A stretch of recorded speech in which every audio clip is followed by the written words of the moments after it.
স্ক্রিনে যে খাবারগুলি দেখতে পাচ্ছেন, বলুন তো এটা জালি কাবাব, আলুর চপ না চিকেন চপ?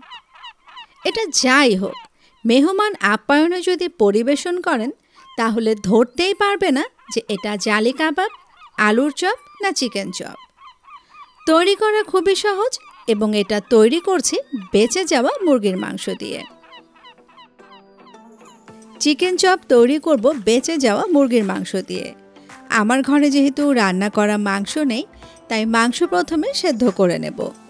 পর্যাপ্ত পরিমাণ পানিতে আধা চা চামচ লবণ, কোয়ার্টার চা চামচ হলুদের গুঁড়ি, আদা বাটা আধা চা চামচ আর রসুন বাটা আধা চা চামচ দিয়ে একটু ভালো করে মিক্স করে নিচ্ছি। চুলোর আঁচটা ফুল থাকবে। হাড় চর্বি ছাড়া মুরগির মাংস দিয়ে দিচ্ছি 250 গ্রাম। এবার ঢাকনা দিয়ে ঢেকে মাংসগুলো সেদ্ধ করব একদম সফট হওয়া পর্যন্ত। তবে মাঝে মাঝে ঢাকনাটা খুলে একটু নেড়েচেড়ে দেব। পানির রেশিওটা একটু বুঝিয়ে বলি। পানিটা এমনভাবে দিতে হবে যেন মাংস সফট হয়ে যায়, আবার অতিরিক্ত কোনো পানি না থাকে। আমি যে মাংসগুলো নিয়েছিলাম সেগুলোতে হাড় ছিল না। হাড় থাকলে রান্না করতে একটু সময় বেশি লাগে, তবে হাড় থাকলেও কোনো সমস্যা নেই। মাংসগুলো সুন্দর সফট হয়ে গেছে, আবার পানি শুকিয়েও গেছে। আপনাদের পানি যদি না শুকায় তাহলে চুলার উপর রেখে নাড়াচাড়া করে পানিটা শুকিয়ে নেবেন। মাংসগুলো ঠান্ডা হতে থাক, ওদিকে আলুগুলোকে প্রসেস করে নেই। 500 গ্রাম আলু ভালো করে সেদ্ধ করে একটা সালাদ কাটার গ্রেটার দিয়ে গ্রেট করে নিচ্ছি। এতে করে আলুর ভেতর দলা থাকার কোনো ভয় থাকবে না। আপনাদের যদি গ্রেটার না থাকে তাহলে গ্লাসের তলা দিয়েও এরকম ম্যাশ করে নিতে পারেন।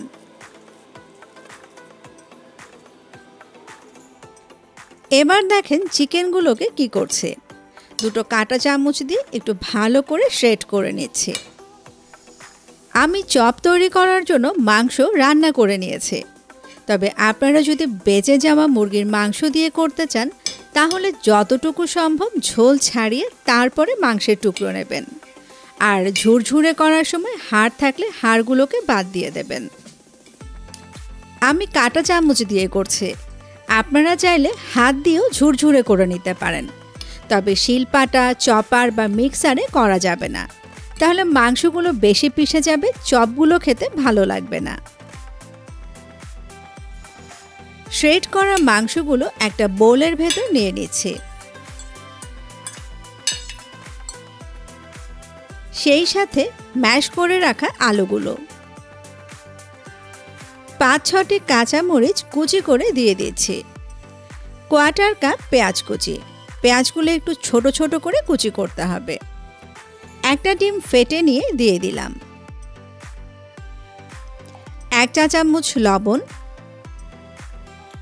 আমার ঘরে তৈরি করা গরম মশলার গুঁড়ি আধা চা চামচ, কোয়ার্টার চা চামচ গোলমরিচের গুঁড়ি, সাদা বা কালো যে কোনোটাই দিতে পারেন। আমি সাদা গোলমরিচের গুঁড়ি দিচ্ছি, এতে করে চপের ভেতর একটা স্মোকি ফ্লেভার আসবে। কিছু ধনেপাতা কুচি, একেবারেই অপশনাল, না চাইলে দেবেন না, তবে দিলে কিন্তু ফ্লেভারটা ভালো আসবে। এবার সব কিছু খুব ভালো করে মিক্স করে নিচ্ছি। ইম্পর্ট্যান্ট একটা টিপস দিয়ে দিই, আলু সেদ্ধ করার সময় এমনভাবে পানি দেবেন যেন আলু সেদ্ধ হয়ে যায়, আবার অতিরিক্ত কোনো পানি না থাকে। যদি পানি থেকে যায় আলু গ্রেট বা ম্যাশ করার পর পানি পানি থেকে যাবে, আর তখন বাইন্ডিংস হিসেবে অনেক কিছু অ্যাড করতে হবে। তারপরও দেখবেন চপ ভাজার সময় ভেঙে যেতে পারে। খুব ভালো করে মিক্স করার পর এখন আমি শেপ দিয়ে দিচ্ছি, তবে শেপ দেওয়ার আগে অবশ্যই হাতে একটু তেল মাখিয়ে নিতে হবে, এতে করে হাতে আর মিক্সিংটা লেগে যাবে না। রোল করার সময় একটু চাপ দিয়ে দিয়ে রোল করবেন, তা না হলে ভাজার সময়ও কিন্তু ভেঙে যেতে পারে। আর এই যে সাইডের অংশটুকু যদি কোনো ফাটা থাকে আঙুল দিয়ে ঠিক করে দেবেন। প্রশ্ন করতে পারেন এতটুকু মিক্সিংয়ে কতগুলো চপ হবে, সেটা ডিপেন্ড করবে আপনি চপ কত বড় বা ছোট বানাবেন তার উপর। বানানো হয়ে গেলে একটা ফ্যাটানো ডিমের ভেতর এভাবে ডিপ করে গরম তেলের ভেতর দিয়ে দিচ্ছি। ফুল আঁচে তেল গরম করে নিয়েছি। চপগুলো দেওয়ার পরপরই চুলোর আঁচটা মিডিয়াম করে দিয়েছি। চপগুলো তেলে দেওয়ার সময় একটা জিনিস লক্ষ্য রাখতে হবে, যেন একটা চপ আর একটা চপের গায়ে লেগে না যায়, মানে চপগুলোর মাঝখানে যেন পর্যাপ্ত পরিমাণ গ্যাপ থাকে। এতে করে উল্টাতে সুবিধা হবে, চপগুলো আর ভেঙে যাবে না।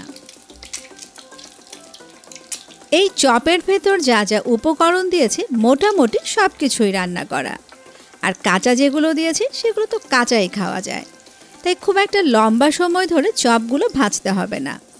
মোটামুটি দুপাশে গোল্ডেন একটা টেক্সচার চলে আসলেই তেল থেকে তুলে নিতে হবে। এই চপগুলো ভাজার পর ঠান্ডা করে ফ্রিজের নর্মাল পোর্শনে রেখে দিতে পারবেন অন্তত 7 দিন, আর ডিপ ফ্রিজে রাখলে তো অনায়াসে 2-3 মাস রাখা যাবে। গেস্ট আসলে জাস্ট একটু মাইক্রোওয়েভ করে সার্ভ করতে পারবেন। এই চিকেন চপগুলো এমনি তো খেতে পারবেনই, আবার বার্গারের প্যাটি হিসেবেও কিন্তু ব্যবহার করতে পারেন। আবার খিচুড়ি, পোলাও, বিরিয়ানির সাথে জালি কাবাবের বিকল্প হিসেবেও এই চপ সার্ভ করতে পারেন। এতক্ষণ সময় দিয়ে সাথে থাকার জন্য সবাইকে অসংখ্য অসংখ্য ধন্যবাদ।